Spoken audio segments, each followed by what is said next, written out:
the developer of linguistic genomics, which was the first platform on which you could determine the intent of communication rather than the literal artifact of communication.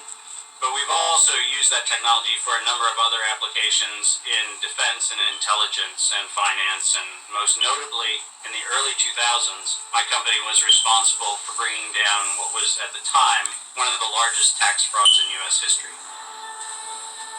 We maintained a series of inquiries into every individual, every organization, and every company that is involved in anything that either blurs the line of biological and chemical weapons or crosses that line in any of 168 countries. In 1999, there were 1 million patents digitized by IBM. And those 1 million patents were the first time human innovation had been put into an electronic digital searchable format. We took that information, worked a very simple exercise using our linguistic genomics technology, where I made the horrific assessment that approximately 1/3 of all patents filed in the United States were functional forgeries, meaning that while they had linguistic variations, they actually covered the same subject matter. In 1999, patents on coronavirus started showing up, and thus began the rabbit trail. March 2003, panic grips Hong Kong as a deadly new virus sweeps through the city. In 2003, the Center for Disease Control saw the possibility of a gold strike, and that was the coronavirus outbreak that happened in Asia. They saw that a virus they knew could be easily manipulated was something that was very valuable, and in 2003 they sought to patent it. And they made sure that they controlled the proprietary rights to the disease, to the virus, and to its detection, and all of the measurement of it. We know that Anthony Fauci, that Ralph Baer, that the Center for Disease Control, and the laundry list of people who wanted to take credit for inventing coronavirus were at the hub of this story. From 2003 to 2018, they controlled 100% of the cash flow that built the empire around the industrial complex of coronavirus. The World Health Organization has officially named the novel coronavirus sweeping the country Outbreak. The World Health Organization has declared an international public health emergency. Well, we know that the coronavirus manipulation started with Dr. Ralph Baer in 1999. The major characteristics of SARS, MERS, and SARS coronavirus 2. It's a good way. Ralph Baer is the researcher at the University of North Carolina, Chapel Hill, who's famous for his chimeric coronavirus research. In 2002, there was a recognition that the coronavirus was seen as an exploitable mechanism for both good and ill. On April the 25th, 2003, the U.S. Center for Disease Control filed a patent on the coronavirus transmitted to humans. Under 35 U.S. Code Section 101, nature is prohibited from being patented.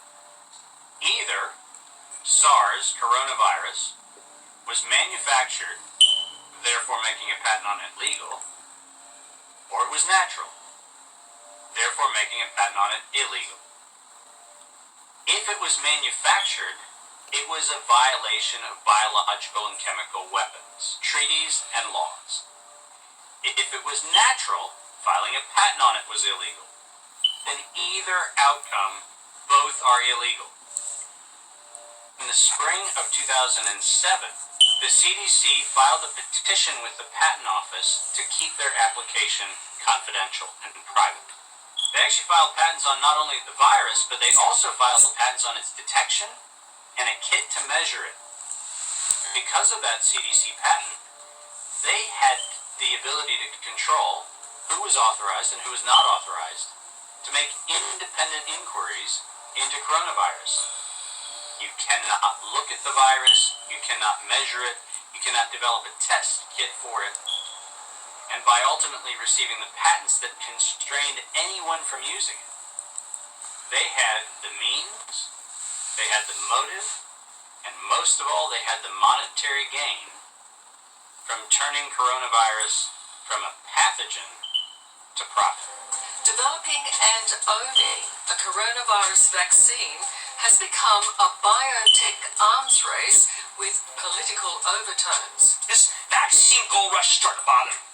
Gold rush. Let's keep that in mind.